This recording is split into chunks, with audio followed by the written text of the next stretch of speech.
the epicenter of rape and terrorism. India is also known for a black market of uranium. Times of India की report है 2019 की, uranium racket Busted इन हैदराबाद। तो मैं चाहूंगा कि सारे इंडियन आर्मी चीफ को जो है इसमें टैग करें और जो पाकिस्तान के ऊपर इल्जाम लगा रहा है। हिंदुस्तान टाइम्स 2020 की रिपोर्ट है, report on the seizure of radioactive material and the arrests were made. Al Jazeera ने 2020 के अंदर जो है एक्सटेंसिवली रिपोर्ट किया था, बीबीसी ने 2013 के अंदर रिपोर्ट किया था, द वायर 2021 के अंदर रिपोर्ट किया था, international atomic energy agency IAEA की रिपोर्ट है, India is supporting the smuggling of uranium across the world. अब मैं बात करता हूं इंडिया की जो है यूरेनियम स्मगलिंग के बारे में। जितने भी मेरे ख्याल से इस वक्त काबिल लोग हैं वो इस चीज को समझ सकते हैं कि यूरेनियम कितनी इंपॉर्टेंट है और इसकी सिक्योरिटी उससे भी ज्यादा इंपॉर्टेंट है। लेकिन मैं आपको मजे की बात बताता हूं, the epic centre of rape and terrorism, India is also known for a black market of uranium। Ji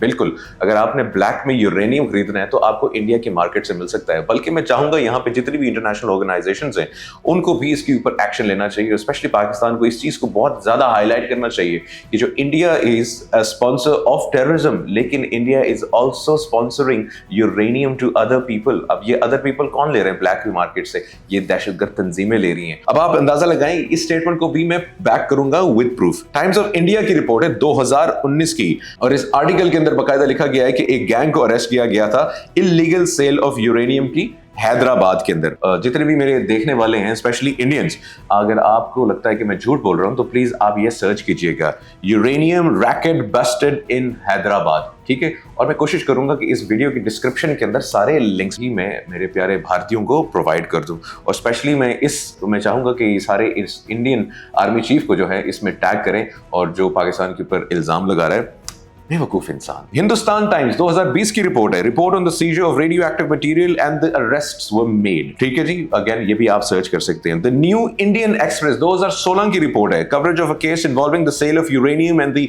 apprehension of individuals in connection with the smuggling. Again ये इंडिया की अपनी रिपोर्ट्स हैं, ये इंडिया की अपने न्यूज आउटलेट्स हैं जो कि इसको जो है इसको कर रहे हैं। अब थोड़ा सा इंटरनेशनल न्यूज आउटलेट के बारे में भी आते हैं जी। अल जजीरा ने 2020 के अंदर जो है एक्सटेंसिवली रिपोर्ट किया था इंडिया का इलीगल यूरेनियम ब्लैक मार्केट्स और स्मगलिंग के बारे में। बीबीसी ने 2013 के अंदर रिपोर्ट किया था, द वायर 2021 के अंदर रिपोर्ट किया था, international atomic energy agency IAEA की रिपोर्ट है कि जी it provides background on the risks associated with nuclear material trafficking valuable for putting incidents into context by India.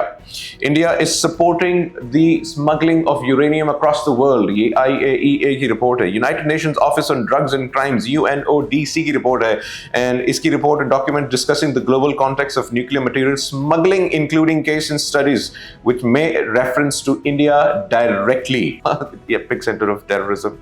मतलब it's funny, the Indian Army Chief has the brain of the size of a nut मेरे ख्याल से, और खुदा ना ख्वास्ता अल्लाह ना करे लेकिन पूरी दुनिया को, यूएस को, पूरी दुनिया सुपर पावर्स को, रशिया को, चाइना को, इन सब पूरे ममालिक को, पूरी दुनिया को जो है यूनाइटेड होना चाहिए against India, because India is sponsoring terrorism across the world.